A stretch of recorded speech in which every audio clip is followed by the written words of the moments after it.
factor the polynomial completely. Negative 2x squared minus 4x minus 2. Let's start by noticing that there is a greatest common factor among these terms of negative 2.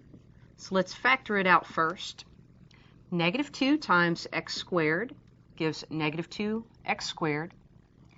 Negative 2 times a 2x gives negative 4x, and negative 2 times 1 gives our last term up here, the negative 2.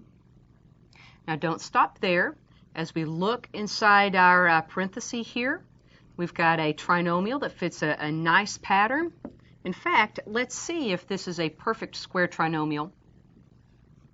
That first term comes from x itself squared. Our last term, the positive one, comes from 1 squared. And our middle term is indeed 2 times x times 1. So that is indeed a perfect square trinomial, and it factors as x plus 1 quantity squared.